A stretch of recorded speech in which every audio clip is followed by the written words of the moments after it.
2021년 2월 14일 주일 성경 묵상입니다. 본문은 욥기 20장 1절에서 11절 말씀. 20장은 소발의 2차 변론이자 본서에 나타난 그의 마지막 변론입니다. 3차 변론에는 엘리바스와 빌닷의 변론만 나오고 소발의 변론은 나오지 않기 때문입니다.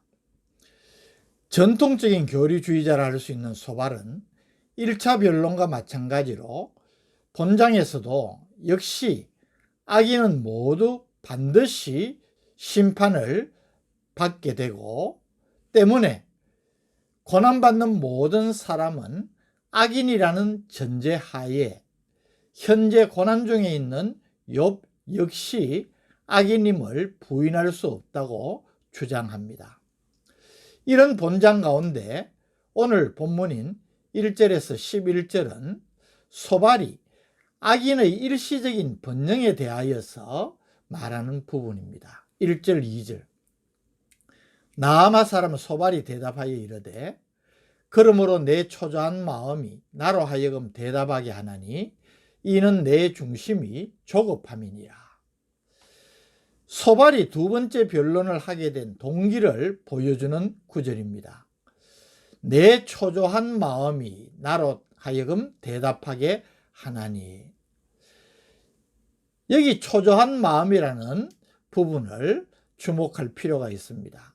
소발은 욥이 친구들의 질책을 받아들이기보다 하나님께서 자신의 결백과 믿음을 인정을 하고 반드시 구원하시리라는 확신을 주장하면서 자신에 대한 정죄를 계속하는 소발을 비롯한 친구들에게 하나님의 심판이 있을 것이라고 강력하게 주장하자 흥분하여서 더 이상 참지 못하고 욥의 변론에 대하여서 지금 변론을 하고 있다는 것입니다.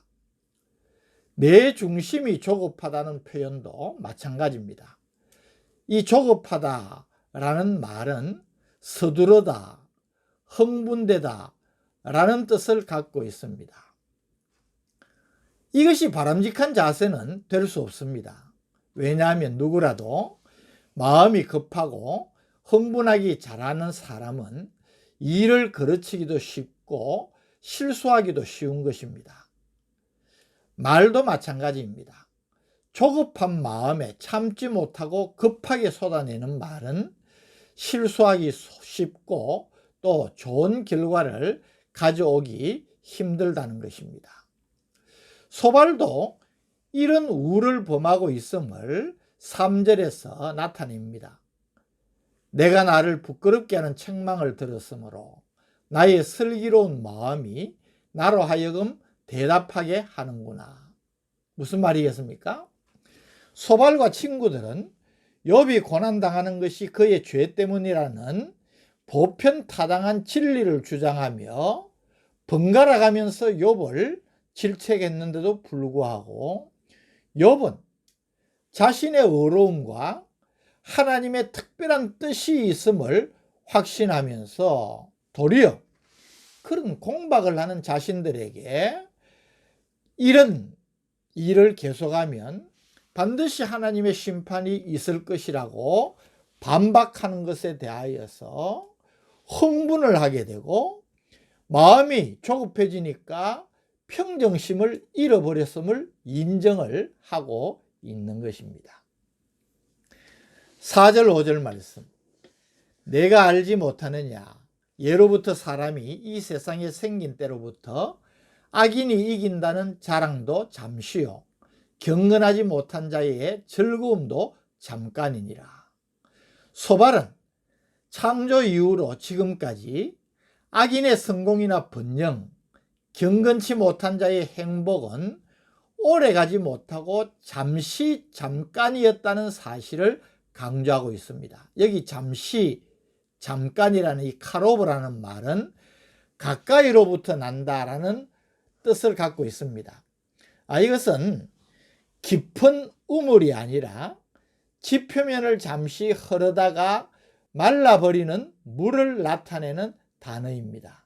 재미있지 않습니까? 이처럼 악인들의 번영은 일시적이고 잠시 잠깐 잘 되는 것 같지만 결국 지표면의 물이 말라버리듯이 그 악인의 번영함도 순식간에 끝난다는 것을 말하는 것입니다. 6절에서 11절은 이 악인의 번영이 일시적이고 잠시 잠깐임을 여러 가지 비유로 부연 설명하고 있는 부분입니다. 6절, 그 존귀함이 하늘에 닿고 머리가 구름에 미칠지라도. 7절, 자기의 똥처럼 영원히 망할 것이라. 그를 본 자가 이르기를 그가 어디 있느냐 하리라. 악인은 수단과 방법을 가리지 않고 높아지기를 원합니다. 그래서 원하는 것을 이루어서 명예를 얻을 수 있다 할지라도 그것이 오래 가지 못하고 얼마 되지 않아 망한다는 것입니다. 여기서도 재미있는 표현이 나타납니다. 똥처럼 영원히 망할 것이라. 여기 똥, 겔렐리라는 말은 가축의 똥으로 만든 연료를 가리키는 말입니다. 불에 타 없어지는 똥처럼 악인의 번영도 결국 흔적도 없이 소멸된다는 것을 비유로 말한 것입니다. 또 8절에서는 악인의 번영이 꿈과 같고 환상과 같다고 말합니다. 그는 꿈같이 지나가니 다시 찾을 수 없을 것이요 밤에 보이는 환상처럼 사라지리라. 꿈은 잠에서 깨어나면 없어집니다. 밤에 보이는 환상도 아침이 되면 사라지고 맙니다. 악인의 번영이 이렇다는 것입니다. 잠시 후면 소멸된다는 것을 비유로 말한 것입니다. 9절, 그를 본 눈이 다시 그를 보지 못할 것이요 그의 처소도 다시 그를 보지 못할 것이며. 여기 보다라는 슈르라는 단어는 관심을 갖고 지켜본다는 뜻입니다. 악인이 번성하고 잘 될 때에는 많은 사람들의 관심의 대상이 되지만 얼마 되지 않아 망하게 되면 어느 누구도 관심을 갖지 않는다는 뜻입니다. 10절, 그의 아들들은 가난한 자에게 은혜를 구하겠고 그도 얻은 재물을 자기 손으로 도로 줄 것이며.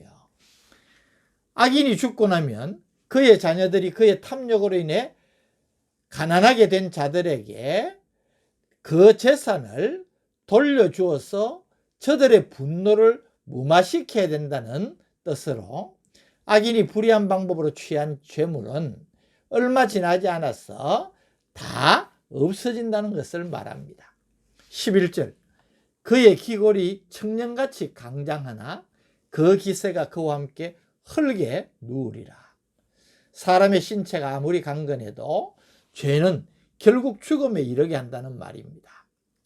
그래서 이 10절 11절은 소발이 욥의 자녀들이 갑작스런 재앙으로 죽게 된 것과 또 욥 자신도 온갖 질병으로 고통스러운 상황에 있음을 염두에 두고 한 말이라 그렇게 볼 수가 있습니다.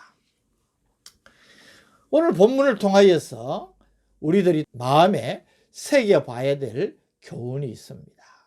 그것은 감정의 문제입니다.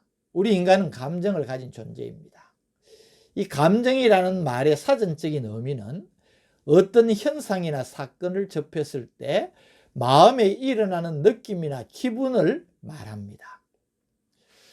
아무것도 보지 않고 아무 소리도 듣지 않는다면 감정이 동하지 않을지 몰라도 또 그에 따른 다른 감정을 느끼게 되는 것입니다. 때문에 누구라도 감정을 가지는 것까지는 당연하고 자연스러운 일입니다. 문제는 내게 어떤 감정이 일어날 때에 그 감정을 어떻게 조절하고 절제할 수 있는가 하는 문제입니다. 오늘 본문이 그 좋지 않은 예를 보여주고 있지 않습니까? 소발은 2절에 내 초조한 마음이, 내 중심이 조급하다, 그렇게 말합니다. 소발은 욥이 자신들의 질책을 받아들이기보다 도리어 자신의 결백과 하나님 앞에서의 의를 여전히 주장하고 반드시 하나님이 자신은 구원하시고 자신들을 정죄하는 친구들을 심판하실 것이라고 주장하자 흥분하여서 더 이상 참지 못하고 다른 친구들보다도 먼저 나서서 이런 말을 하게 된 것입니다. 감정을 절제하지 못하고 조절하지 못하면 결국 실수하게 되고 좋지 않은 결과를 가지게 됩니다. 그래서 말도 조급한 마음으로 흥분 상태에서 쏟아내는 말은 실수하기 쉽고 그 결과가 아주 나쁜다는 것을 기억을 해야 됩니다. 우리의 마음을 다스리는 것이 참 중요합니다. 잠언 16장 31절에 노하기를 더디하는 자는 용사보다 낫고 자기의 마음을 다스리는 자는 성을 빼앗는 자보다 나으니라. 마음을 다스리고 분노를 자제하는 것은 성을 빼앗는 자보다 낫다고 합니다. 그래서 우리의 마음을 다스리는 것 참 중요합니다. 쉬운 일은 아닙니다. 그러나 성령으로 우리의 마음을 다스릴 줄 아는 은혜를 구하고 이런 지혜를 가지는 사람이 되어야 됩니다. 말이 급하고 또 그런 마음에서 충고를 하다가 충고의 결과는커녕 사람을 잃어버린 경우도 있음을 우리는 경험합니다. 오늘 이 말씀을 우리가 마음에 새겨 기억하면서 늘 우리의 감정을 다스리고 절제하는 힘을 성령을 통하여서 우리들이 가지면서 말 한마디에라도 은혜스럽고 덕스러운 결과를 가지는 복되고 지혜로운 성도들 되시기를 주님의 이름으로 축복합니다. 오늘도 우리에게 본문을 통하여서 우리의 마음을 다스리고 절제하는 일의 중요성과 또 그로 인하여서 우리들이 하는 한마디 말이라도 은혜스럽고 다른 사람에게 유익을 주는 말이 되어야 함을 깨우쳐 주신 것 감사합니다. 늘 기도하고 성령님의 간섭과 다스림을 받으면서 성도다운 삶을 지켜나갈 수 있는 지혜로운 성도들 되게 하여 주옵소서. 예수님 이름으로 기도드립니다. 아멘.